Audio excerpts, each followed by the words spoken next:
Judas, My Brother, the 1968 Frank Yerby novel. The love of many women. Eros had granted many favors to Nathan Bar Yehuda. There had been the servant girl who had taught him to be a man at 13. There had been the delicate blonde daughter of a Roman centurion whom Nathan had seduced and taken to the imperial capital. There had been Lydia, the beautiful wanton who ruled an empire of perverted pleasure. Then Claudia, the child bride of Pontius Pilate, so terribly wise beyond her years in the ways of pleasuring the flesh. But only one woman obsessed Nathan Bar Yehuda. She was the harlot, Shalomith, who gave herself to every man but him, and was desperately in love with his double and opposite, Jesus of Nazareth. By far Frank Yerby's most ambitious novel, The Bridgeport Post. Fascinating, overwhelming, Cleveland Press.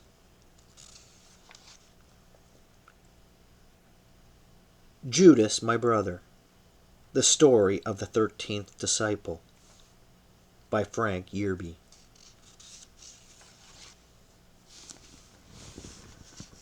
The following 4 quotations, 2 ancient and 2 modern, have been included only to serve as fair warning to the prospective reader.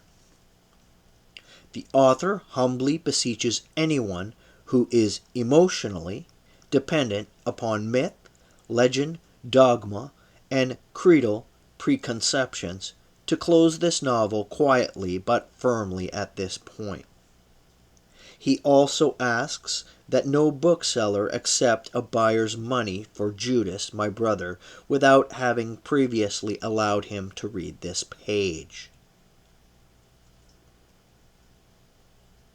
Footnote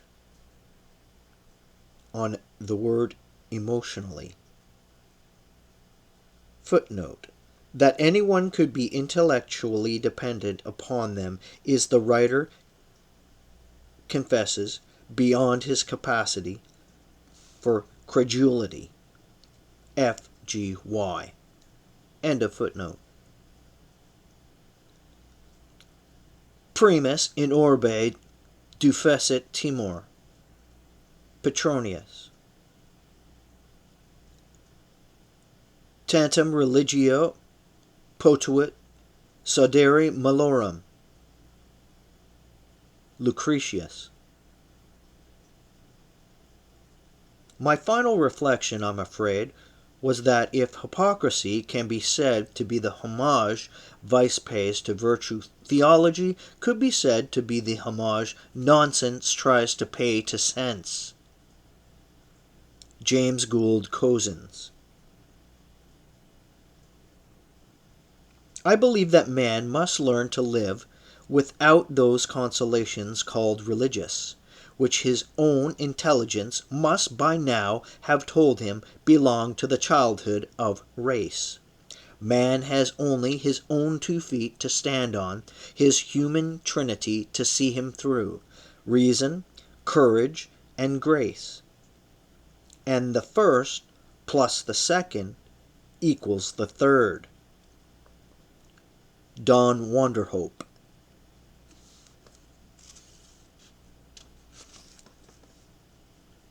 A word to the reader.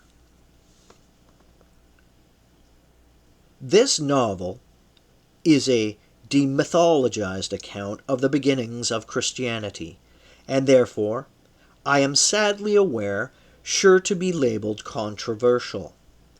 Actually, there is nothing controversial about it. The vast majority of scholars, especially those counting themselves among the Protestant branches of Christianity, have known for centuries that the origins of the Christian religion must have been very like the process depicted in this book.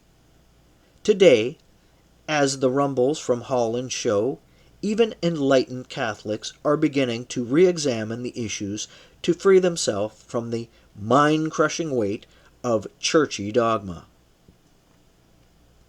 The research for this novel has occupied me for fully 30 years. It has twice taken me to Italy, Greece, Egypt, Jordan, and Israel. I have visited every place herein described, including the ruins of the caves where the Dead Sea Scrolls were found, and those of the Essene Monastery at Khirbet Qumran. I have walked through the wilderness of Judea, passed over roads where 2 hours before my arrival, Jordanian mines blew to bits a jeep carrying 4 Israeli soldiers.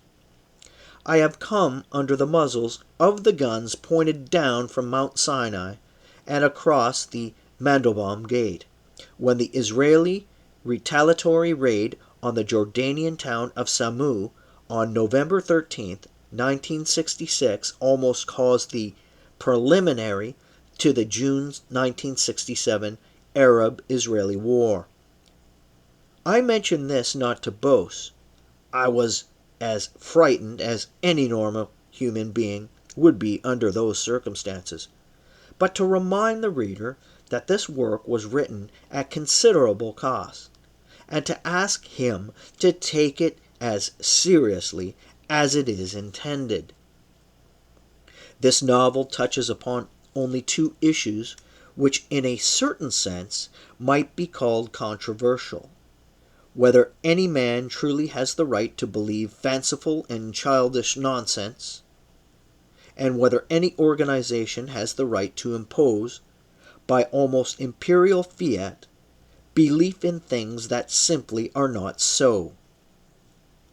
To me, irrationality is dangerous, perhaps the most dangerous force stalking through the world today. This novel, then, is one man's plea for an ecumenicism broad enough to include reasonable men, and his effort to defend his modest intellect from intolerable insult.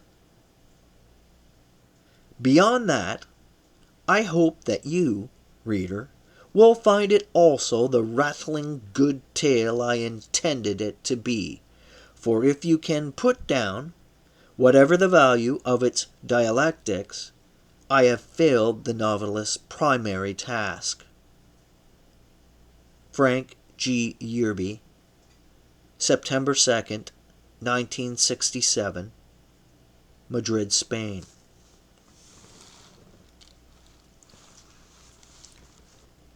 Judas, my brother. Prologue. 1. The author to Theophilos. Footnote on the name Theophilos. Theophilos, and not Theophilus, as most editions of the New Testament have it, since Lucas, a Greek-speaking Syrian, wrote in Greek, not in Latin, was almost surely imaginary. The name itself, written here in Greek, as God plus, again in Greek, friend, lover, is suspect. By using it, Lucas, St. Luke, clearly intended to let his readers know that his dedication was a mere device whose real purpose was to explain to the general reader the author's subject matter. End of footnote. The author to Theophilus. Many writers have undertaken to draw up an account of the events that have happened among us, following the traditions handed down to us by the original eyewitnesses and servants of the gospel. And so I, in my turn, Your Excellency, as one who has gone over the whole course of these events in detail, have decided to write a connected narrative for you, so as to give you authentic knowledge about the matters of which you have been informed. The Gospel according to St. Luke, chapter 1, verses 1 to 4. 2. Nathan bar Yehuda, to his imaginary excellency, Theophilus, greetings. Or did you live, perhaps? After all, despite that solemn pseudonym that the saintly physician Lucas gave you. Theophilus, by interpretation, God-lover. There are not many men that name would fit.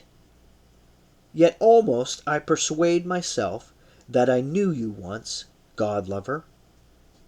Was it in Athens, where we listened to Sophus and Singer, heard the hypocritoi chant immortal lines, frequented flute girls and hetarai, drank deep of life, gamed our youth away?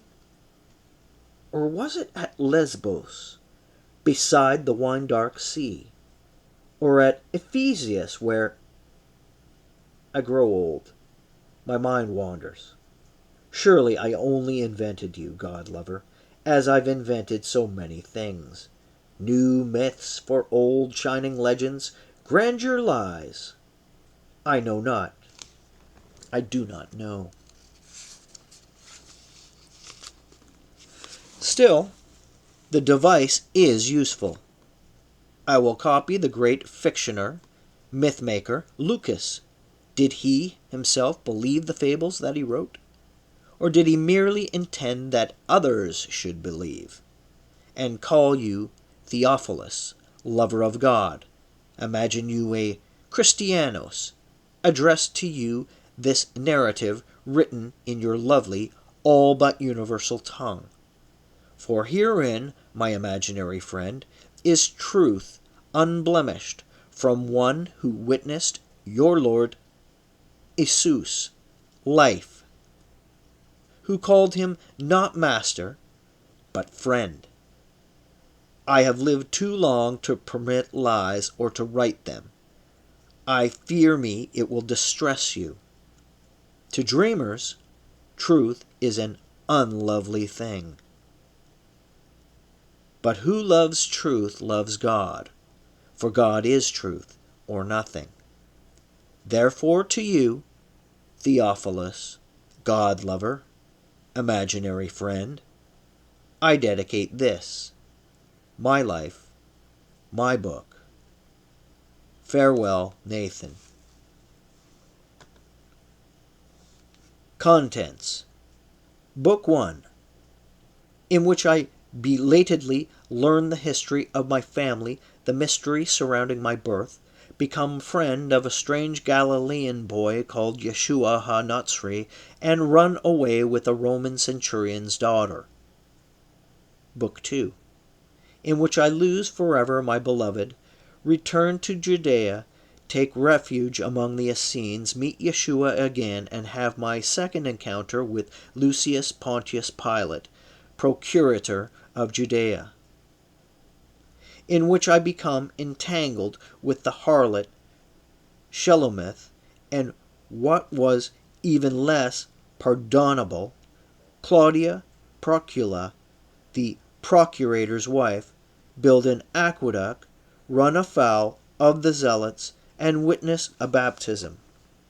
Book 4, in which I become more deeply involved in the affairs of Yeshua the Nazarene, witness some miracles worked to myself, and at the cost of considerable hurt to my poor flesh, acquire myself a bride. Book 5, in which I follow Yeshua ha-Natsri up to Jerusalem. Book 6, in which I witness 2 trials, a crucifixion, and a resurrection. Notes.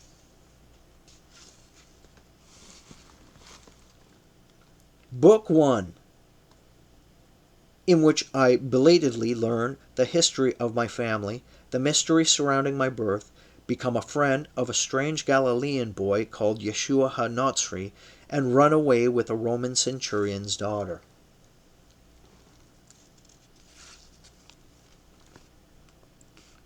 Chapter 1. My uncle Hezron's farm near Nazareth in Galilee is part of my childhood, in spite of the fact that I was born in Judea.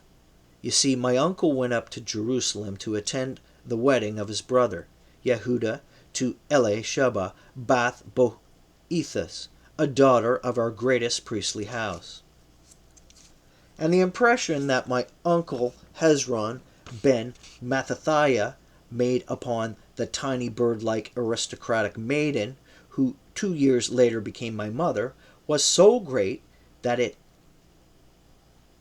not being surrounded by the religious aspects of awe and reverence, it might have troubled my father's sleep.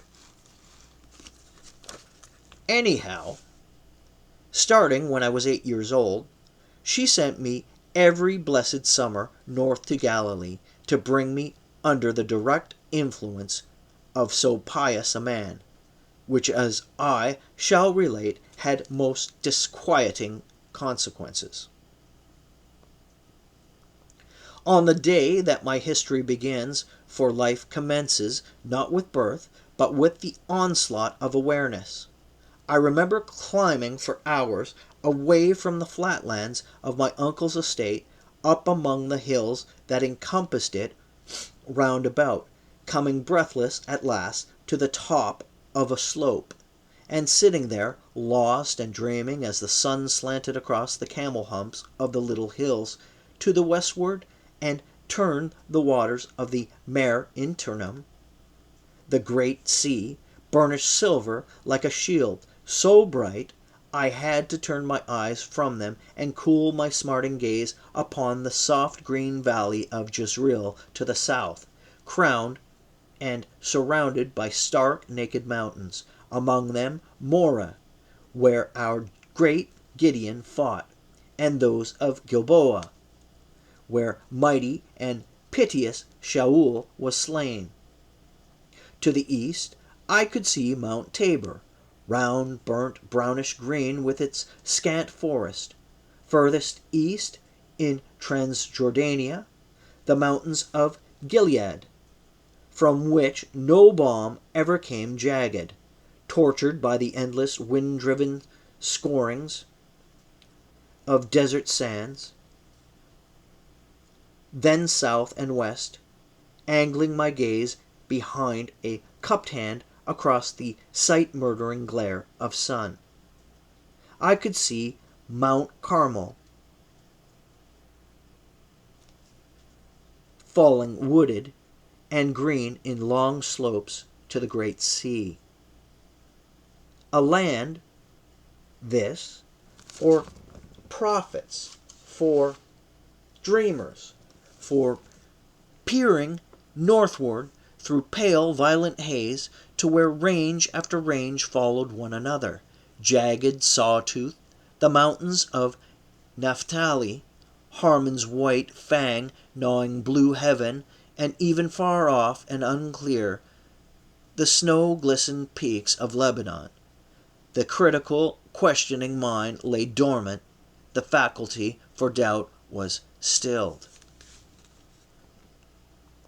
But I couldn't see the low-lying Sea of Galilee, which isn't really a sea at all, but only a lake, from there. The tetrarch Philip, who of all Herod's sons, seemed most anxious to please the Romans, going so far as to put the imperator's image upon his coins, among us idolatry and a terrible crime, called it Lake Tiberias. Despite him, in my childhood we continued to call it Lake Gennesareth, which is its Aramaic name. But by whatever name you call it, surely it is the loveliest lake in all the world. Sitting there that fateful morning, gazing in the direction of the lake, I couldn't see. The feeling of being alive, of being aware, of perception, was in me so keenly that it hurt. And what I was chiefly aware of were the contradictions with which my life was hedged out.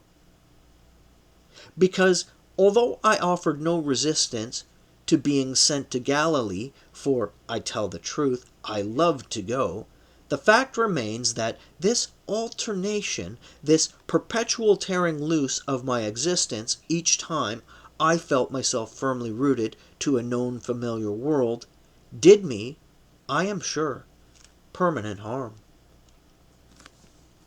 Of course, I could have survived, even mastered the aberration of being a man of two countries, equally a son of the stony, sun-baked majesty of Judea, awash with hard clarity always, perpetually athirst, so that the heat boils one's brains within one's skull, which is why my birthplace has always been so prodigal a producer of prophets and other madmen, and a child of lovely, lyrical Galilee, green and fragrant, whispering with waters, flowering with lilies, whose beauty so drowns the senses that, except of course for a few princely families like mine, in all of memory nothing has ever come from there except the Ame Harets, those ignorant of the law, dumb fishermen and peasants speaking an Aramaic that is an affliction to listen to, an offense to the ear.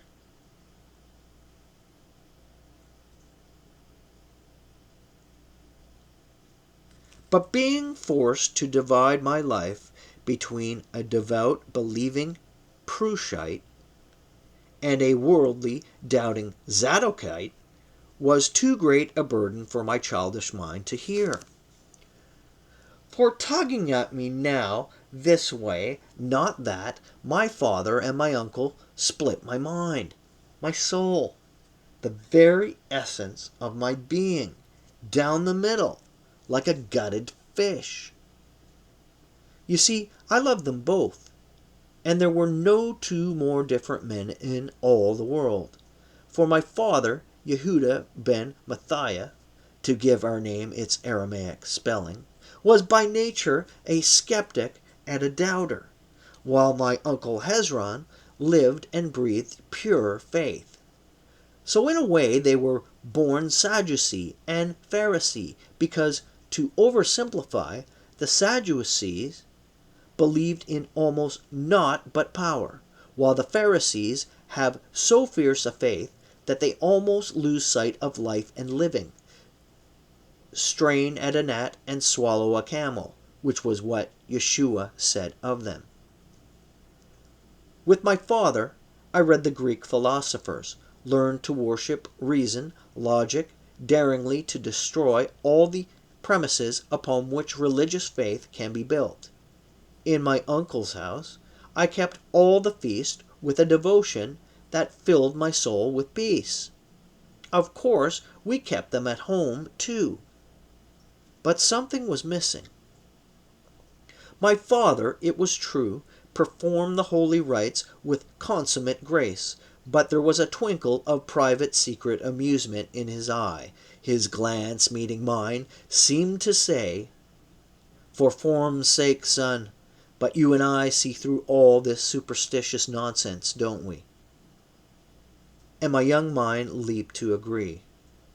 What were Rosh Hashanah, Yom Kippur, Bikurim, Succoth, Shemini, Atzareth, Hanukkah, Purim, Pesach, Lag BaOmer, Shavuoth, Tisha B'Av, but the remnants of the sun-blasted mindless dreams of hawk-faced desert tribesmen retreating into these mirages of the soul because their lives were so intolerably hard. Yet in my uncle's house they were high, holy, splendid things. I put on a skull cap and the talith, bound the tefillin to my head and arm, prayed with utter devotion, total faith. Shema Yisrael, Hear, O Israel, the Lord is God, the Lord is one. But now the need for certitude, for peace of mind, was in me like a blade. I stood up, muttering to myself, I'll have it out with Uncle Hezron. I'll make him tell me. I've simply got to know. What this muttered, disjointed phrase of mine referred to, what it was I needed to know, was a strange thing indeed. How it was that of all the great families of Israel, mine was the only house divided against itself, the sole princely clan in which two brothers were members of our nation's most bitterly opposed sects, the Zadokim, whom you call the Sadducees, and the Prushim, by interpretation, Pharisees. And if it seems odd to you that I had reached the past bar mitzvah age without knowing anything of my family's history, you're right. It was odd. All my life such knowledge had been withheld from me. Each time I'd asked about my ancestors, about how our princely family had come into existence, how our house had split apart, I'd been put off with. Later, when you're older, Nathan. Well, I was old enough now. The bar mitzvah ceremony, celebrated at age 13, admits a Jewish boy to manhood, and I was almost a year past mine, so my uncle couldn't put me off any longer. I wouldn't let him. That we were the Benim Matthiah and Benim Matthiah, a princely house, I knew. I'd heard my uncle boast that we were the only family in all Galilee that was of pure, unmixed Jewish blood. That we were rich and respected was evident, for my father to have been able to marry a daughter of the house of Boethus, which had held a monopoly on the high priesthood for more than 100 years, was proof of that. Why, then, all the mystery? I'll have it out. I thought again. I'll know. So thinking, I plunged down the slope toward my uncle's house. By the time I'd reached it, I was out of breath, so I stood there until I'd got my second wind. Then, because bar mitzvah ceremony had taught me neither the discretion nor the sense it was supposed to, I bawled out like a yearling calf. Uncle! Uncle! You've got to tell me why. Then old Abigail, the oldest maidservant on the place, whose incurable habit of scandal-mongering and gossiping about other people's affairs had so tied my uncle's patience that he had been threatening to put her off our place for years, came out of the house and glared at me. "Just what are you roaring about, young master?" she snapped. "Your uncle's gone out. Fact is, this morning, before you were even up, he went down to Capharnaum to attend to some business, though what kind it was he didn't say." I could hear the disappointment in her tone. The old witch dearly loved poking her long nose into things that didn't concern her. I half turned away when I whirled back again to face her. She'd been in our family for 40 years. Surely she'd know. And if she did, it was inconceivable that she could resist telling me, especially if there was anything disreputable about my family's history, which from the way my uncle and my father both had recounted it, I was beginning to suspect there was. "Abigail," I said, "how'd my family come to live here? In Galilee, I mean? And what were they, anyhow? Prushim or Zadokim? And why's my father one sect and my uncle another?" Tell me." "Why, you mannish boy," she said, "it's none of your business. And anyhow, you ask Rab Hezron. It's not my place to—" "Abigail, please," I wheedled. She looked craftily around her. No one was near. "If you tell Reb Hezron that I—" she muttered. "I won't tell him. I swear it by the ineffable name. That's the most awful oath any Jew can take." I could see it shocked her, but it also reassured her. And, anyhow, her delight in scandal-mongering was too strong. "All right," she said. "Sit here beside me, and I'll tell you. But if your uncle finds out I did, he'll put me off the place." "He won't find out," I said. "You've my word on that." "Well," the old crone began, "your family didn't come here. They were always here. At least the female side, anyhow. Your first ancestress was named Bernice. Bernice Ha-Yochanan. Her husband was the Rabbi Yochanan Bar Elazar of Kafar Tefa." "Where's that?" I said. "I thought I knew every village in Galilee, but I never heard of Tefa." "Of course not," Abigail said. "How could you? The Goyim burned it to the ground, with the good Rab and his 5 brothers in it. Them and every other grown man in the Kafir. Saved the boys and the women, though. Took him with them, the lecherous swine. The good-looking young woman, that is. Killed the old ugly ones like me. Cut their throats. Happened about 160 years ago, give or take a year or two in either direction." I stared at her. "Abigail," I said, "why'd the Goyim run off with the young women and the boys?" The old witch let out a cackle of evil delight. "Look at him," she chuckled. "The pretty, innocent Nathan Bar Yehuda. You don't mean to tell me that a fine, strapping lad your age doesn't know what a woman's for?" I grinned at her. It so happened that I did know. A maidservant in my father's house had taught me the very morning after my bar mitzvah, while the whole household was sleeping off the effects of the celebration, and that plump and lascivious wench had repeated the lesson to our mutual satisfaction at every possible opportunity until my mother had caught us at it, which was why I had been sent up to Galilee so far ahead of my time this year. "But boys," I said. The cackle grew even shriller. "Then Goyim was Greeks," she said, "and Syrians who'd been taught Greek ways for over 200 years.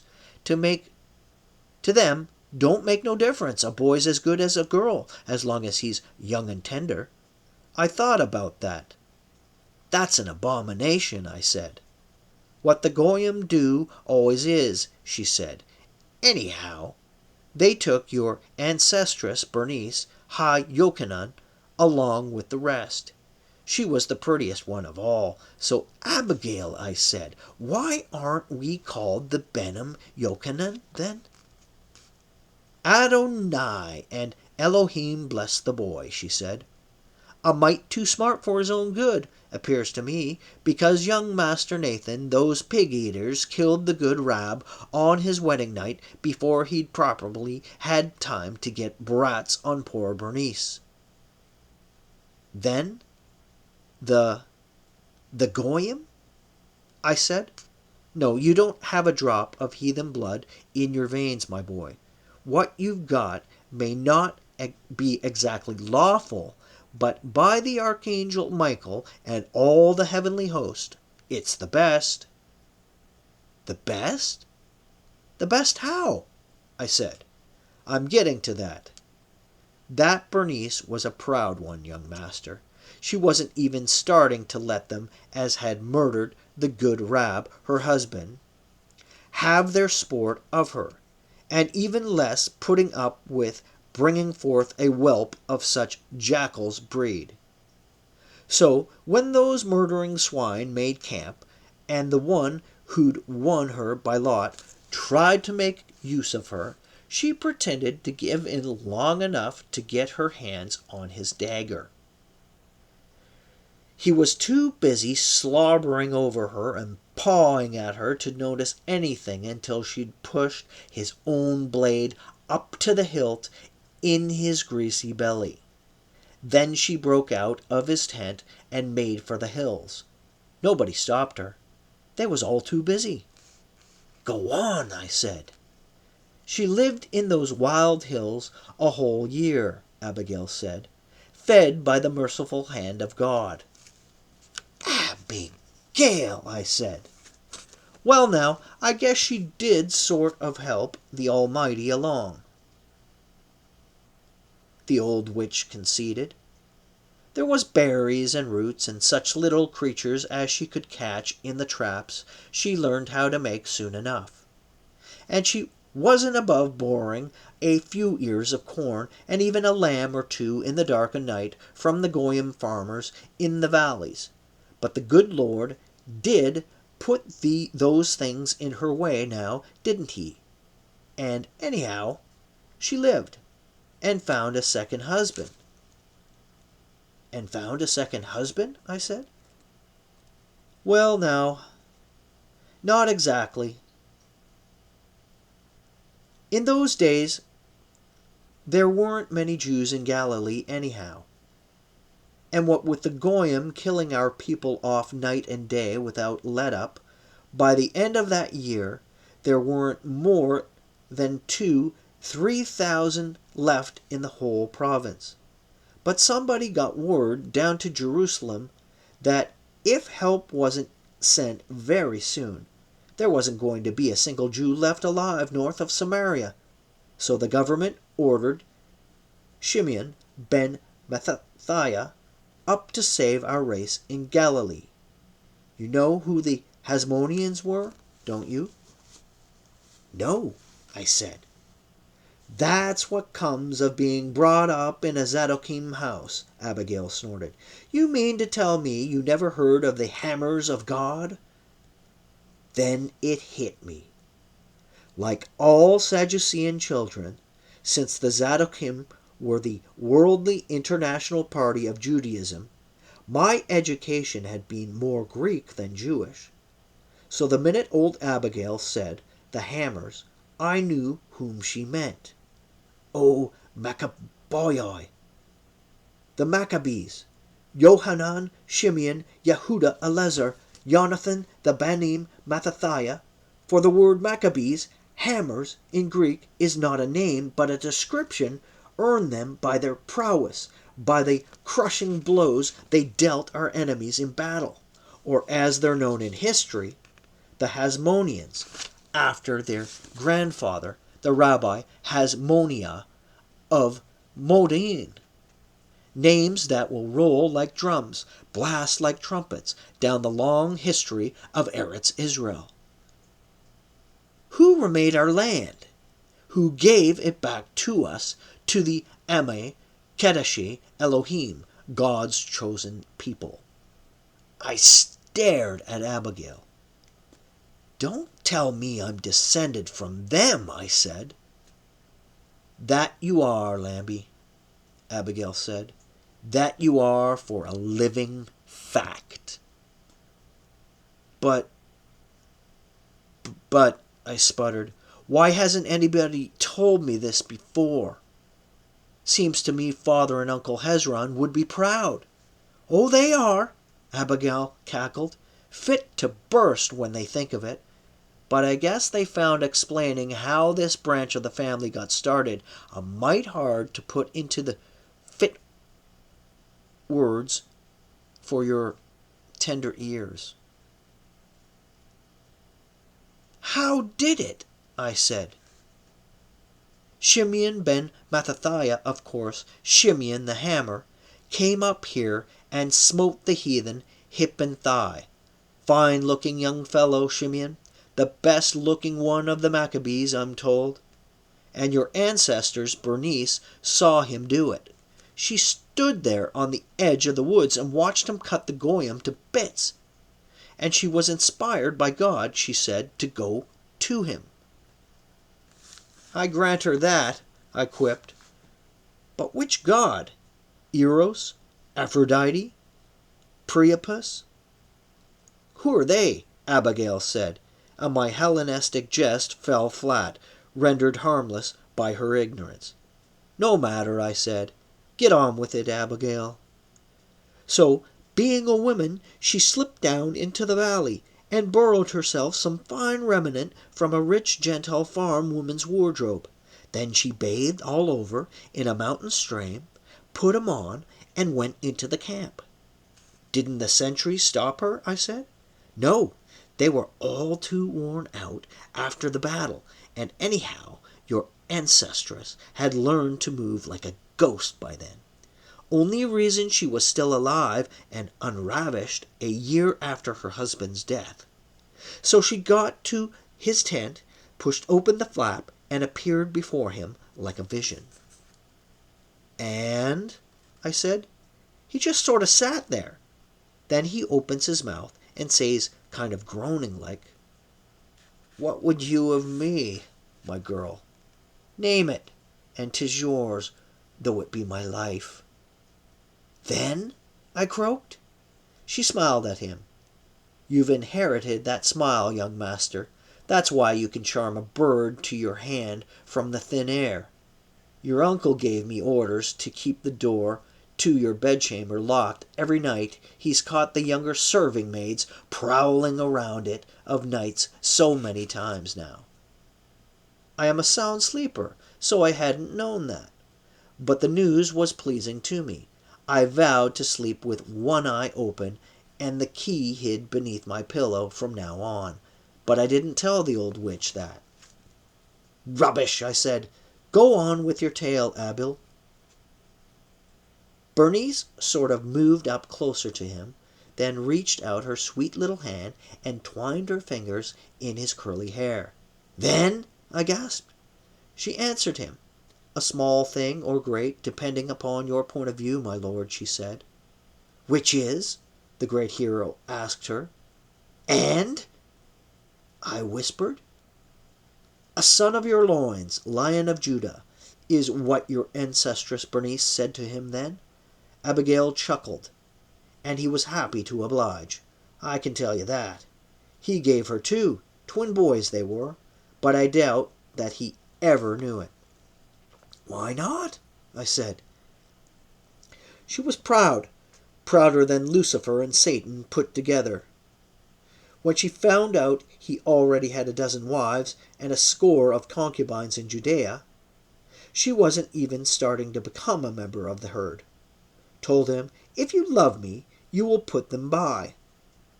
"What did he say to that?" I said. Says he, "But how, O lioness, who claws my heart to shreds, can I put by the mothers of my sons? Plump and loving wenches who will give you calves," says she. "What else can cows drop? Or sheep? What more is foaled by ewes? Or mules when a stallion mounts a she-ass? The colts lack all virility. While you," says he, "will give me such screeching, spitting, bristling, biting, clawing devil whelps as I'll have to keep chained to a wall." Still what?" says she. "You ask too much. You demand of me a thing I cannot in honor do." "And?" I breathed. She kind of stood there, shivering a little, and there were tears in her eyes. But she wouldn't beg. Too proud. She just put out her hand to him. "My lord has spoken, so be it then. Farewell, O Lion of Judea," she said. Then, I gasped, "you mean we're bastards?" My uncle's voice blasted the noonday air apart. "What's going on here?" he roared. That day, after poor old Abigail had suffered the fate my uncle had been threatening her with these several years, that is, she'd been sent back to her native Kafir, or village, pensioned off from our service. For despite his wrath, Uncle Hezron was far too kind-hearted to let her starve. For her most terrible offense, my uncle called me to his study. "Sit down, my boy," he said sadly. You're not angry at me, uncle," I said. "No," he said, "rather, if anything, I'm angry at myself for not giving you an account of our history, for letting you hear that silly old legend from other lips." "Legend, uncle?" I said. "Legend," Uncle Hezron said firmly. "Then it isn't true? We aren't Hasmoneans?" "Mac Cacobai?" I said, my disappointment putting a lump in my throat. For to bear that glorious blood I'd have accepted bastardy 7 times over, no 70 times 7. "I don't know," Uncle Hezron said. "No one does. Bernice Ha-Yokanan was our first definitely known female ancestor, and her second husband was a Bainim Mathathiah by adoption, which is where all that salacious mischief got started." I waited. "His name, actually, was Demetrius. He was a Greek-speaking Syrian."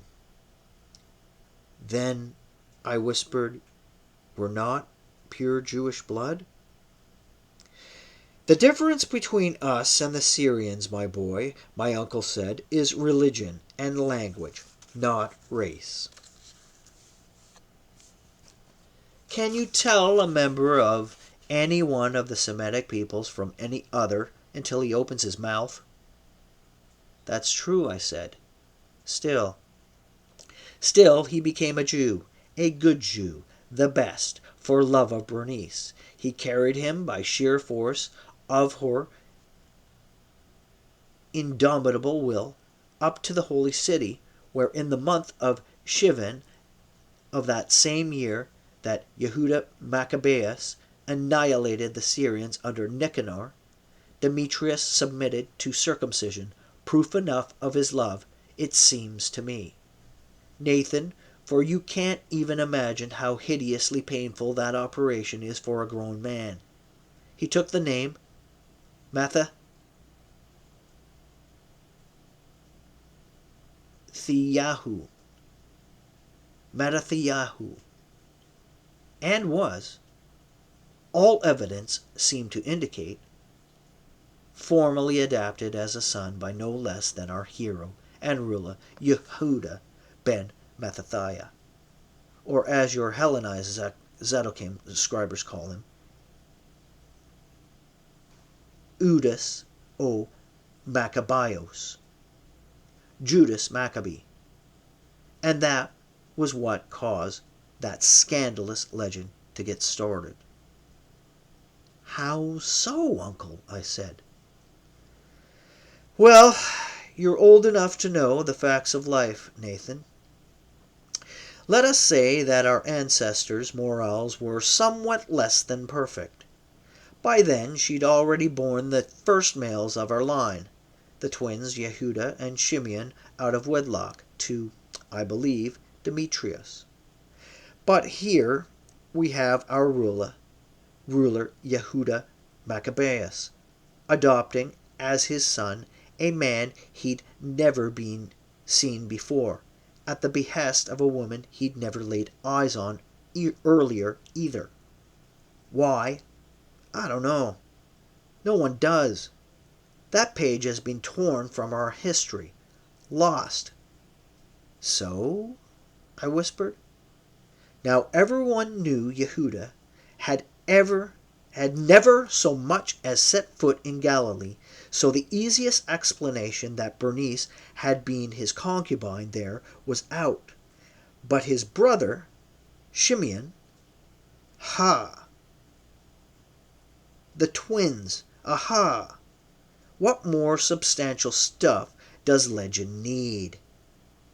Our King Yehuda, legend has it, was shown the twins by Bernice and recognized them instantly as his nephews, saw the astounding resemblance, though 2 months old infants don't even look human, much less resemble anybody, to his brother, was moved to provide them with an indirect legitimacy and a totally legal right to bear his brother's name, to be called Benim Mattathiah, at least if not Hasmoneans. But, uncle, I protested, it could have been that way. It could have, but we don't know it, Nathan. We, Benim Mattathiah, and men of our line have covered that name with enough glory to make the question of whether we are Maccabees by blood or only by adoption irrelevant. What is certain, though, nephew, is that even attributing our origin to Demetrius, Matthew, we boast the purest Jewish blood in all Galilee. Of that there is no slightest doubt. But how could that be? I said, showing once more that in skepticism, at least, I am my father's son. There were at least 3,000 Jews here when Shimeon came north to save our people, so I don't see what makes our blood any purer than that of our descendants.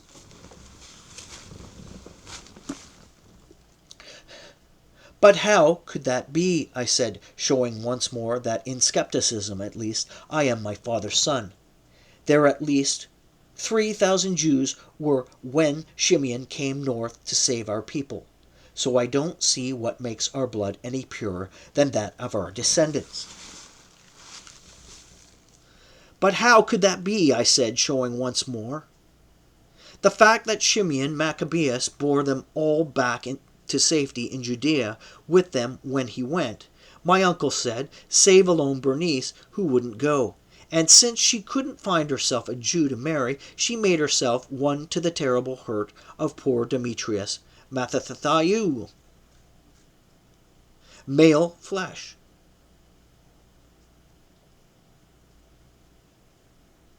For it is a fact of history that when 56 years later Shimeon Maccabeus' grandson Yehuda, whom your Zadokim scribes call Aristobulus, arrived on the scene in Galilee and forced every manjack of the heathens occupying this province to submit to circumcision and become good Jews, he found a flourishing family called the Benim Mattathiah, which is what Galilean Aramaic had corrupted our name to by then, all the males of which had been circumcised at birth, and whose knowledge of and devotion of the law far exceeded his own.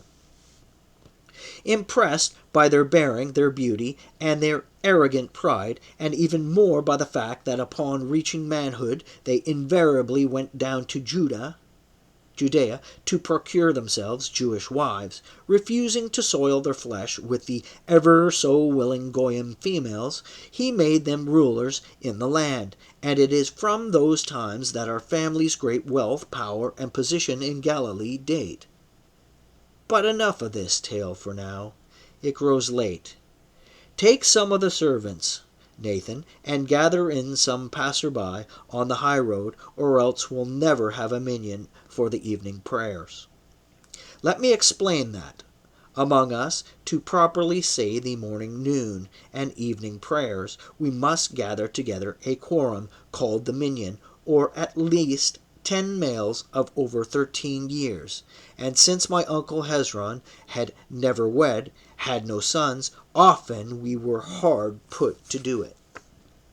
But now, as he gave me his usual command to gather in strangers for the prayers, who, be it said, were glad to come, since he fed them well afterward, and crossed their palms with a shekel or two, a mocking, mischievous thought entered my head.